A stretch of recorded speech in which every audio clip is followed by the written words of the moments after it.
we were on one of the interstates here in South Carolina when a cargo van traveling the opposite direction from us blew out a tire, and he lost control of his steering and crossed over the grassy median between the two highways, and our car was in his path.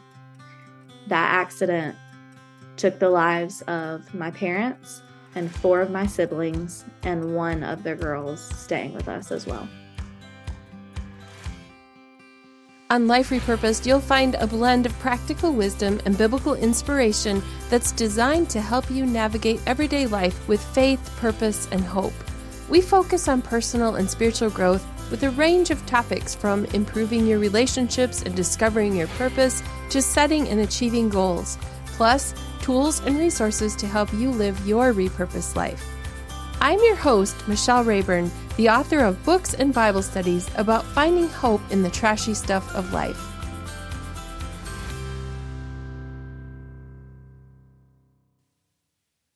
Kaitlyn Odom Fiedler was 8 years old when she woke up alone in a hospital room, the victim of a horrible car accident that claimed the lives of 6 of her family members as they traveled on their way to vacation at the beach. Left with only 1 living brother, young Kaitlyn was left with the question, what now? How do you find hope after loss? 20 years later, Kaitlyn has found her hope and wants to encourage others as they struggle with their own trials. Her book brings a refreshing perspective of hope and will help answer the questions of how to move forward, not just move on, when it seems there is nothing left on which to cling. Readers learn how Kaitlyn moved from questioning to trusting God in times of sorrow, and they will find hope and healing in their own grief journey along the way. In her book, Kaitlyn shares her pain, struggle, and personal wrestling with grief, love, and hope with courageous vulnerability. She writes as if she's introducing us to her family, her home, and her hope. She has found Christ sustaining, patient, and present, and introduces him as a friend who introduces another friend. Her value of children, their emotions, grief, and the need to find ways to engage their trauma with or without words reminds us and challenges us to enter in and give space for all. Here's my conversation with Kaitlyn Fiedler. Kaitlyn, thank you so much for joining me on Life Repurposed today. Hey, Michelle. Thank you so much for having me. So glad to be here. I'm glad you're here too. And we met kind of randomly through a group of authors and speakers that we're part of. This is our first time face to face. We've not met at a conference. And so I don't really know a lot about you. And I love that. I love getting to know something new about people. And I just know from looking at your book, a little piece of your story. And my listeners, I think, are going to resonate with some of the struggles that you've been through in their own way. We all have different things. But I want to rewind way back to your childhood. And I'd love to hear a little bit about your early years growing up and some of your memories from childhood. Yes, I would love to start there. And that is the exact place that my book starts, sharing my story. My book's called What Now? Finding Renewed Life in Christ After Loss. And it is just my journey of finding hope and healing in Christ after a tragic loss. And it begins at the very beginning with my childhood family life. So glad to share that with you all today. I was born into a Christian home. There were 6 of us total, 6 kids. I was the second to youngest. My brother was the oldest, then twin sisters, then one older sister, a couple years older than me, then a younger brother. And my mom homeschooled all 6 of us. My dad worked in the Christian camp conference field. So when I was born, we were living in Colorado, and he was working at Trail West Young Life Camp. And then when I was 6, we moved to Asheville, North Carolina, and my dad was working at the Billy Graham Training Center there, which is a conference center. We had the picture perfect homeschool Christian tight-knit family life. And it wasn't like homeschool Christian, like ultra conservative legalistic. It was just like, it was such a sweet and precious childhood. Like we had around 9 acres. We had a garden in Asheville when we moved to Asheville. We had lots of animals. Just did our schoolwork in the morning and then spend the afternoons playing outside, running around in the creek. Yes, so fun. And just we were super close. It was like Little House on the Prairie kind of like lifestyle in the 90s. Mm-hmm.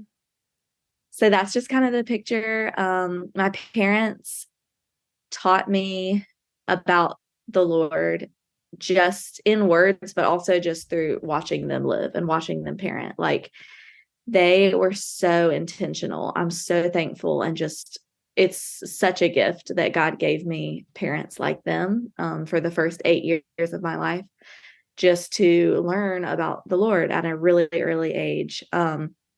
They just really walked the walk. They thought hard about what they believed and why they believed it, and then they made decisions based around their beliefs, and that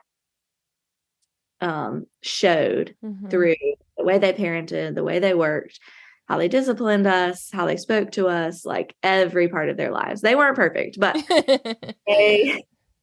they taught me so much about God. And there's so many small stories that are in my book about just the little nuggets that I picked up as a child from them that just have like huge influence now in my life. I'm 31 now. And so all these years later, now I'm a mom myself, and I'm still gleaning from just those early lessons that I learned.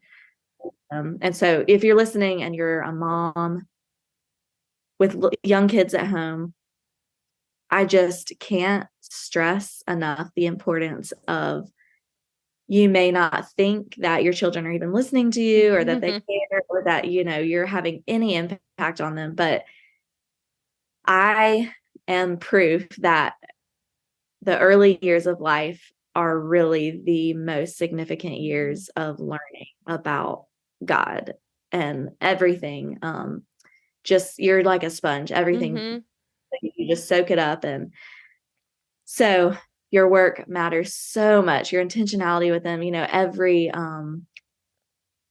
every time you discipline them, every time you have conversations around what's right and wrong, decisions you make, reading devotionals to them every day, just the consistency of your lifestyle and the time that you're spending with them and talking to them, they will recall it one day later in their life.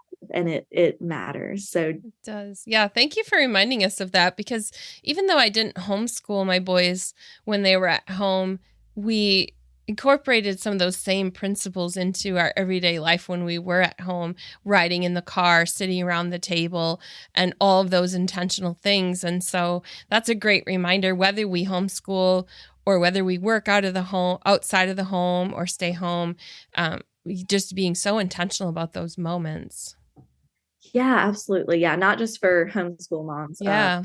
But just the time that you are with them. Yeah. And all the conversations that you get to have. Yeah. Because we don't know, what's going to happen. We don't know what your kids are going to face. We don't know what we're going to face. And so just taking each day and having slowing down enough to just have that intentionality and an intentional relationship with your kids is so important. It is. And I know from your bio that you're that little piece of heaven with your family, and that secure little house on the prairie existence didn't last for very long. So tell our listeners about what you experienced at 8 years old. Yeah. Yeah. So it was like I was living in a bubble. Those first 8 years of life, I didn't know much. God protected me from the world in a good way, where I just, it was just special and sweet and really innocent. But it was a bubble, and that bubble burst in a way when I was 8 years old. My parents had been, one summer, the summer of 2000, they took in a girl from Belarus. She was here through a relief program with a bunch of women, or a bunch of girls all throughout the country, staying in different host homes. She had never seen the ocean before. She had never visited a beach before. So we had decided to take her to the beach for the first time. And also a friend of hers who was with another family at the time, she came with us on the trip. And so July of 2000, we were on our way from Asheville, North Carolina to South Carolina beach coast. And it was my parents, all 6 kids, and then the 2 girls in the car with us. We were on one of the interstates here in South Carolina when a cargo van traveling the opposite direction from us blew out a tire, and he lost control of his steering and crossed over the grassy median between the 2 highways, and our car was in his path. So he hit us head on, and that accident took the lives of my parents and 4 of my siblings and 1 of the girls staying with us as well. So my brother, my oldest brother, myself, and 1 of the other girls from the relief program were the only 3 people who survived the accident. This is, I can't even imagine. I can't, because I can't imagine what a change happens in that instant. Yeah. Everything that I knew was gone. My whole life completely changed in one instant. I was asleep in the car when the accident happened, so I don't remember anything about the accident itself, but I woke up in the hospital days later to find out what had happened, and I didn't believe it at first. I just thought I was dreaming for days, weeks, and even months after that. I thought I was still in this really long dream and just waiting to wake up. My brother and I went to live with our aunt and uncle, my mom's brother and his wife and their 2 daughters, my 2 cousins, became my new family. And they were living in Greenville, South Carolina. So we moved in with them and really started a new life. So kind of in looking back, I see my first 8 years of life as kind of one life. My life started over. Everything changed. I had to find out who I was all over again, what my purpose was, where my place in the world was. I was no longer, my parents. Well, I was still my parents' daughter, but I was no longer living in their home, living that life. It was just a new life. So I started school for the first time after that, and just had a new family, new church, had to make new friends. Everything was different. And so, now I have such a heart for, though it was a family that I went to live with, it wasn't the typical adoption that you would imagine adopted kids go through, but still just the change and the loss children from adoption or hard places go through. I have just such a special heart now for kids who are adopted or, have gone through difficult childhood, just any big change, really, because we all go through change and have to learn how to adjust in whole new ways. And so that was what that time was like for me. What was your faith journey like after that? You had grown up with a foundation of faith with your parents. How was your personal faith affected by this? So I accepted Christ into my life through the example of my parents at age 6.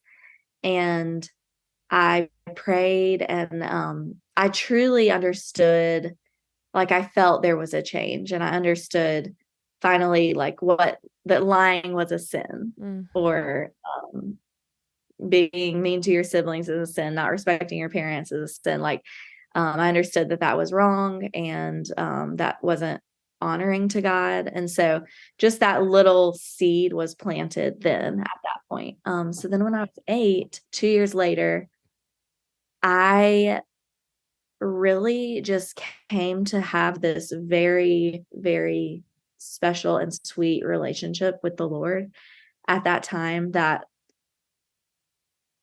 is really indescribable now, to even have the words. But I was so lonely and grieving, and I didn't understand, and I was confused, and all those things that you would imagine a kid going through that, doubting, angry, just crying and grieving a lot, to myself in those early years. But I miraculously, only from the Lord and his grace, never doubted that God wasn't there, because I just came to learn and to experience that he was the only thing that was still the same. Everything else was different. Nothing in my life looked the same or felt the same. Home, friends, family, everything was different. But God was still the same God that I knew at age 6, and that my parents knew, and that they brought us up in. I like tangibly still felt his presence in my heart and in my life, even in those early years. Like I knew he was there to talk to and to pray to and to cry to, and even to yell at and get angry at and scream at and ask why. And, I came to him because I really didn't know who else to go to that time. Talk a little bit about asking why and crying out to the Lord, because in some of our faith circles, we're taught really not to express how we feel to God. And I'd love to hear your perspective on asking why, especially because of the title of your book being What Now? So I sense there's a journey there. Yes. Oh my goodness. I could have so much to say about feeling like we can't. This somehow in our world, it's, there's this message out there of feeling like we can't express our anger or sadness or grief or go to God and be angry with him, or to ask him why, or even to ask other people, those questions too. But I could go off on a tangent about that. It's so, so good and so important to go to God with our questions. So he is there for us, for that specifically, for us to go to him and ask why, and to be angry and to question and, figure things out. Like, who are we going to figure out issues in life with if it's not him? So the whole message of my book, What Now, is this lesson that I learned throughout many, many years of asking questions to the Lord and wrestling hard with him around why. Why do hard things happen? Why my family? Why them? Why me? Not understanding, and just really getting in it with him and wrestling and asking him everything. And so I'm just so thankful that he is there to hear us out and to show us the truth through our questions. And if we will hear from him, if we will receive what he has to give us, the answers that he has. I really came to learn that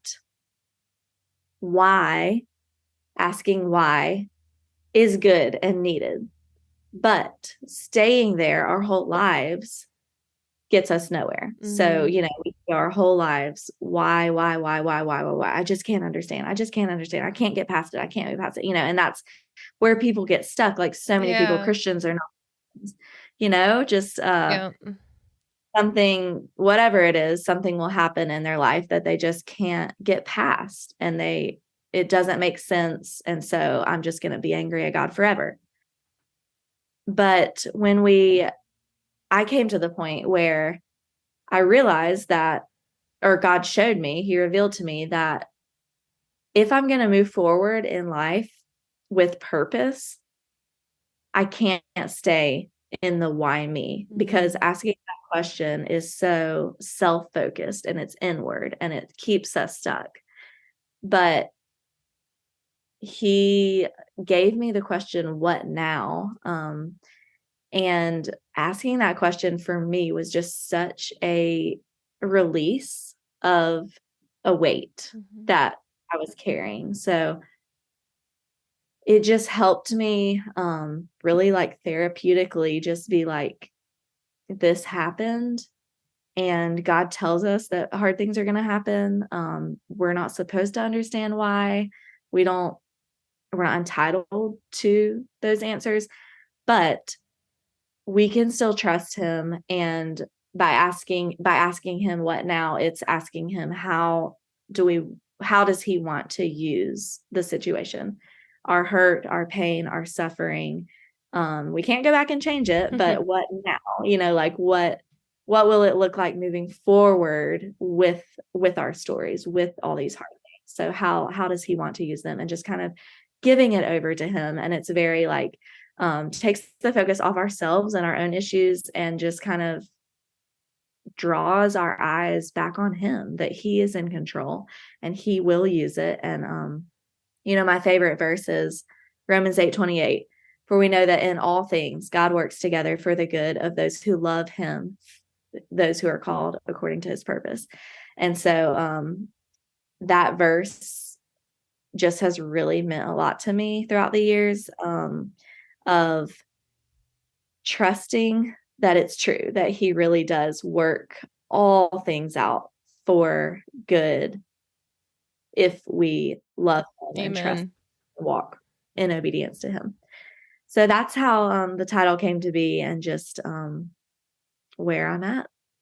I like that perspective. And when I think of it in terms of life repurposed, it's such a great summary, the what now, because sometimes when I talk about my tagline of helping people find hope in the trashy stuff of life, people think that I'm trying to find a reason. And the why question is looking for a reason.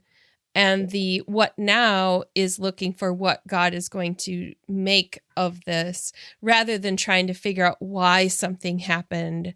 And so I love that perspective, because it's so helpful. It removes some of the platitudes we use with, people who are grieving and saying something like, well, God had a plan for that or a purpose for that. Everything happens for a reason. Right. And it's like, I'm not going to deny his sovereignty, but also, those types of statements kind of make you stuck in the why, because you have to find it. So I'd love to hear your perspective on the difference between looking for what now and moving forward and not being stuck in that. And you talked about being stuck, in contrast with what I've heard people say to people who are grieving, almost questioning, like, why are you still grieving? And I'm imagining that I know grief never goes away, but I'm imagining that the what now keeps you moving forward, where grief is still sort of a companion in that. Is that an accurate way of saying that? That the grief doesn't exactly go away, but God changes a perspective in the midst of it? Yeah, absolutely. Absolutely. I think there's so much pressure when people do experience loss of, I just have to get through it and get to the other side. And, after a certain number of months or years down the road, like, I'll be over it and I'll be able to move on and it'll be done. And I just want to make sure that I'm doing all the right steps and the right things to like get through this and get through my grief. And, I've even heard people say, it's been 2 years and I'm still crying. I feel like I shouldn't still be sad. And I'm like, so it's things like that where there's this cultural pressure or, personal put on ourselves to, we should be better. We should feel better. Other people are like thinking or assuming that we should be not sad anymore, not still having days where it's like still hard to get out of bed, or not still having breakdowns in the grocery store. Like, that shouldn't happen anymore. We should be better. And, and so, yeah, I just want to tear all that down. And just, the reality is, like you said, that we walk forward in life throughout our whole life, years and years and years, carrying the grief with us, and that is good to do. Mm-hmm. And when the grief hits us in the grocery store or in church or, wherever, in the car, to let ourselves feel it and to know that it's part of the journey, and that God gave us those emotions to feel, and to not just to tear. I want to just tear down this idea that we have to stuff it away, or wipe tears, fix ourselves up, like not show it, that we shouldn't be any like shame for crying or feeling guilty around still being sad. Like, we should feel confident and empowered, and even like respect our grief. Mm-hmm. It's good to feel and good to carry. And so a counselor told me one time, when we cry, we are just showing respect for the person we lost. It means, it shows us how special that relationship was with that person. And when we miss them, when we cry, we're crying because we miss them. And that's a good reason to cry, and a good thing, because we're supposed to miss people and feel the void, because they're not with us and we loved that person, and so just allowing that into our lives and carrying it with us, and as I don't know what you would call it, just a companion, like owning it as a part of your story and carrying it. And for me, that journey has been like, it's been ups and downs, and it's been trying to figure out how much to cry, when to cry, is it okay to cry, like wrestling with asking those questions. So when I was younger, I cried every now and then by myself in my room in private, and I didn't want to show it to anybody.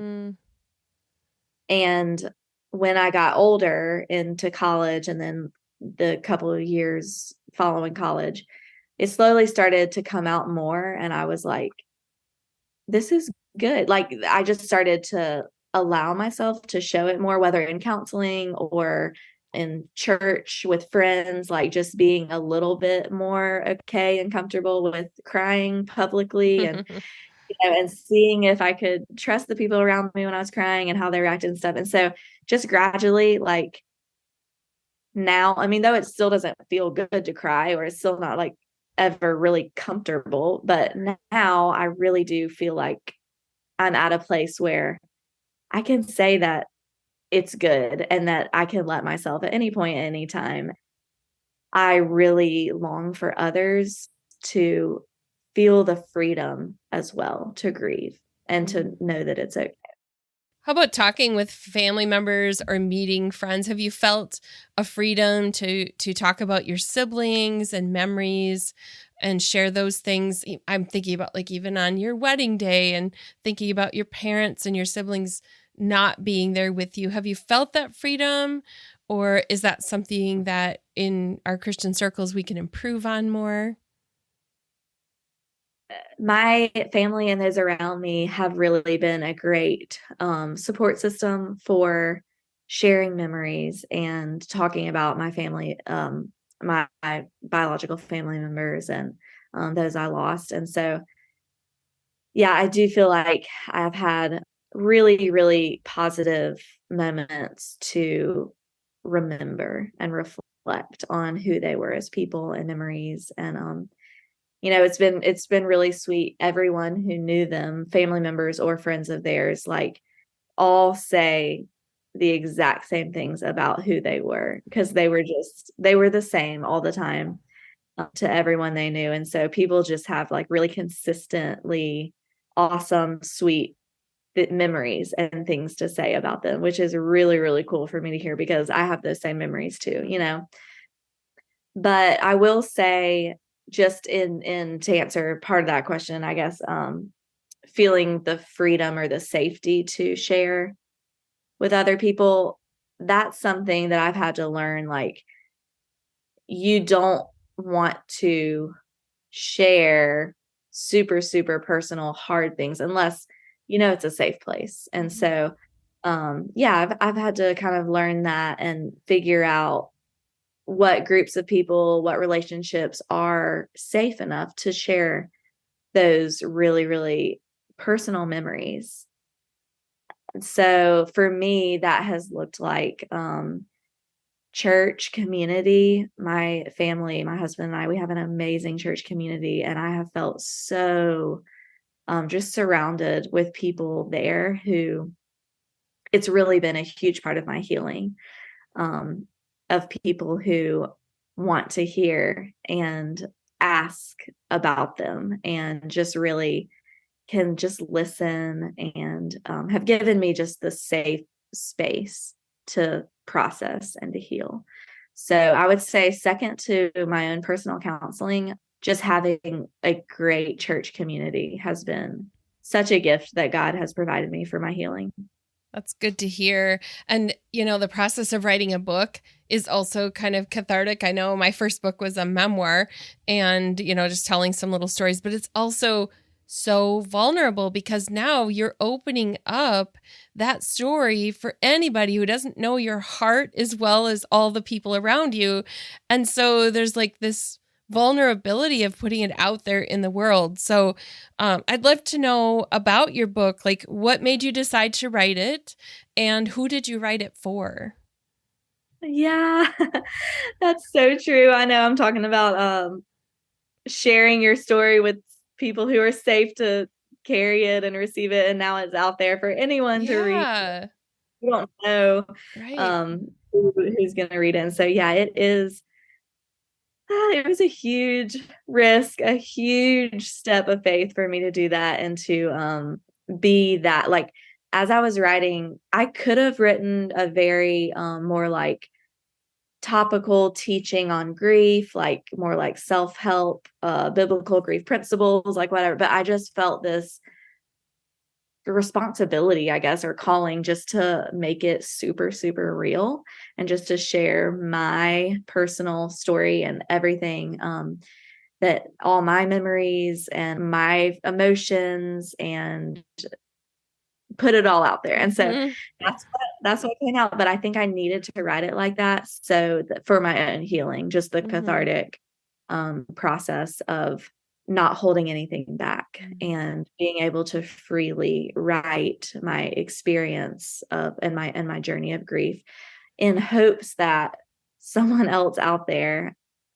can feel heard and seen and understood as well through my words and through my honesty and vulnerability.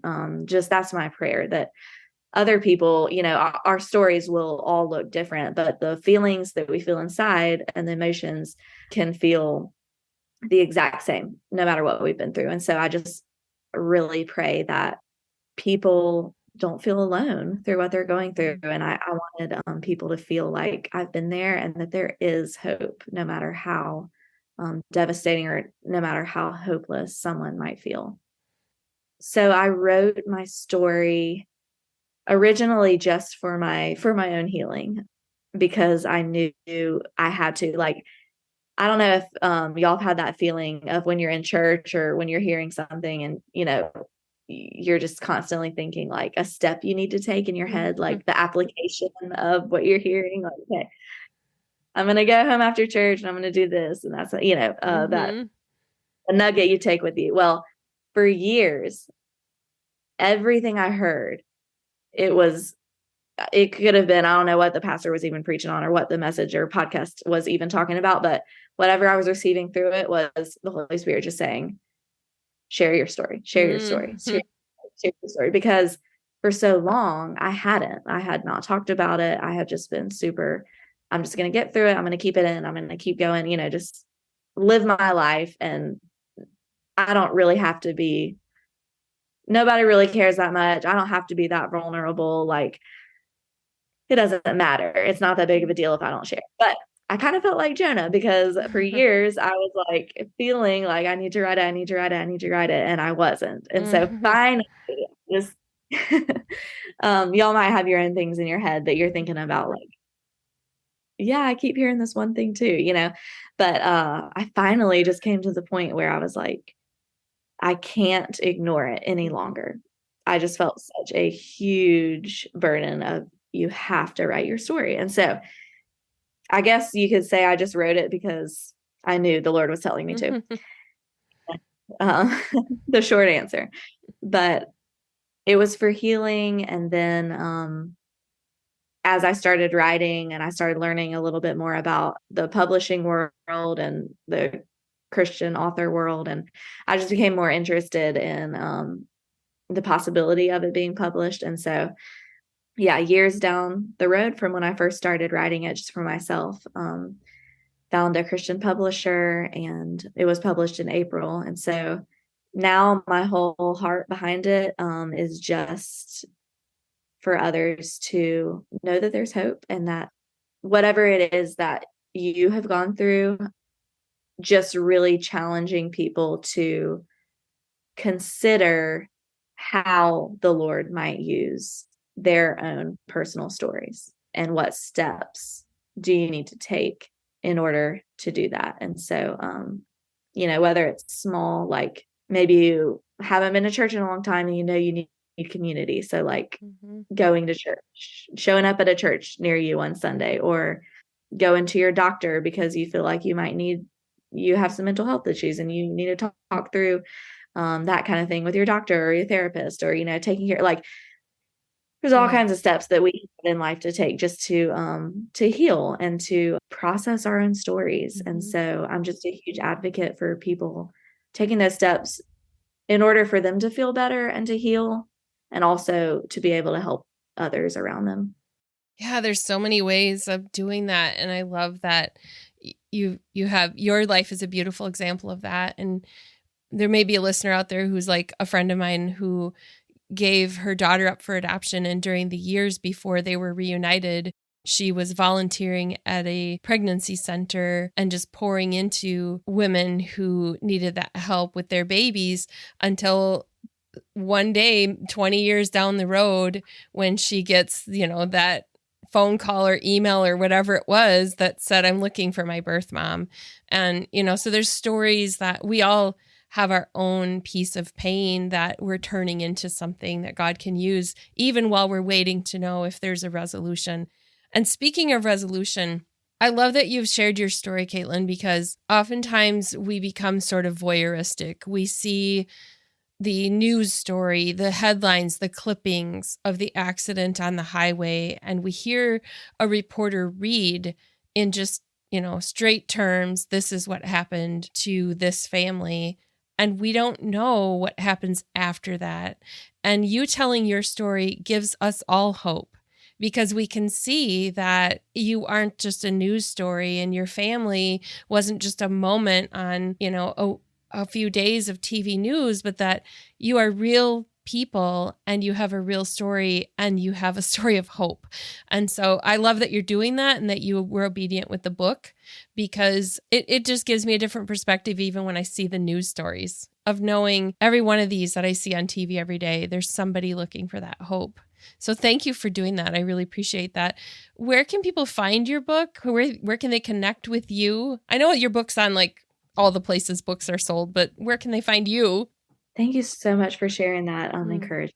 Yeah, just about others who are on the news. And yeah, you're right. You don't know what happens to people. And yeah, it's my prayer every time I hear of something. I long for, especially if it's kids involved, I long for them to find the Lord one day, if they don't know him already, because that's the only thing, that will help them live a life and a full and abundant life. Yeah. So people can find me on, I have a blog, abeautifulbelonging.com is the website address, abeautifulbelonging.com. And I'm on Instagram, Kaitlyn _Fiedler, and then a Facebook page, a beautiful belonging there as well. And my contact info is all on my blog. My book, is on Amazon and a lot of other book places. Oh, one other exciting thing. I just finished recording the audiobook. Oh, yay.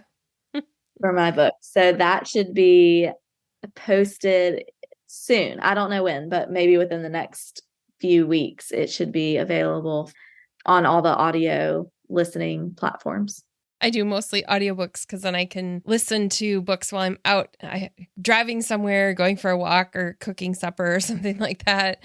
Can you give us the full title of the book? I will link in the show notes, but just for those listening and want to search later, the full title of your book is? Yes, it's What Now? Finding Renewed Life in Christ After Loss. So you can look for Kaitlyn Odom Fiedler, but again, I'll link in the show notes for people who are looking for that. Kaitlyn, I would like to directly address the person who's listening, who's joining us just for this podcast episode, who's going through something difficult and maybe hearing your story and thinking, well, that's nice for Kaitlyn, but I don't know if there's hope for me. What do you say to that person? I hear you. I see you. And I've been there. I've been exactly in that place of feeling that way. Like nobody understands and you're all alone. And I would just say that God is with you. He's right there with you, and he longs for you to walk with him. God wants to take your pain and your suffering and your story and whatever you've been through and whatever you're carrying. And he is the God of making all things new and redeeming lives and changing lives and bringing hope and restoring. And so he longs to take what you have been through and what you're feeling and to make it new, to redeem your story, to redeem your situation. And, I can attest as much as I can. I can tell you that that's what he has done for me in my life. And I know if you would reach out to him and trust him and take hold of his hand and his word, he will do the same for your life. But practically speaking, I would say, if you feel like you don't know where to start in finding, because we can't do it alone. We have to have help, like reach out to God, but we also have to surround ourselves with people who walk through it with us. And so, find a local church, find a community group, a body of believers who you can share with and who can walk through your journey with you and help you practically day to day with things you need done, logistical things around the house. Like we have to have help in life. And there are good people who are following God who want to help you, and it won't be a burden to them. They want to help you and to walk with you. Speaking of helping people, I love that your next step is working toward becoming a counselor. So as we wrap up, can you tell us a little bit about what God's taking you to next? Yes. So that's been a whole nother journey on its own. But I just, through the past 10 years or so, I've really had a heart for helping others who have also been through hard things. And so I really feel like a calling of mine is to be a counselor, and through counseling of my own throughout the years, and then through not official counseling, but just mentorship of other women and things like that. I just know the healing power of being able to share completely openly and vulnerably and holding nothing back with another person. And so I love being that person for other people as well, because I've experienced such healing through my own people. And so I am in a master's program at a seminary, Gordon Conwell Theological Seminary, to become a counselor. I'm in internship right now, and I have about 2 more years left of class before I'll graduate and get licensed and be a counselor. So super excited about that journey as well. Thank you so much, Kaitlyn, for sharing your journey with us today and taking some time out of all the crazy things going on in your life as a young mom and a seminary student to share your story with us. Thank you so much for having me, Michelle. I loved getting to talk with you and just to share my story with all your listeners. You'll find the show notes for this episode at michellerayburn.com/156. And there I will have links to Kaitlyn's book, her website, the things we talked about in this episode, and you'll also find out more about the bonus resources that I create to go with each episode. Those are available through my email list, so anybody who's on that email list gets the bonus worksheet or the discussion questions or devotional that comes out related to the episode. And if they miss that, it's also available to people who subscribe to Life Repurposed Plus, which is through Patreon. It's a small monthly amount, basically about equal to one trip to a coffee shop to get a muffin and a coffee. And so for the contribution, the subscribers have access to every resource that I make, past worksheets, sample chapters of books, things like that. So that's all there. Everything's in the show notes, which you will find at michellerayburn.com/156. I hope to connect with you there because I want to keep providing bonus resources for you to help you learn how to live your life repurposed. Thank you so much for joining me today, and I'll see you next time.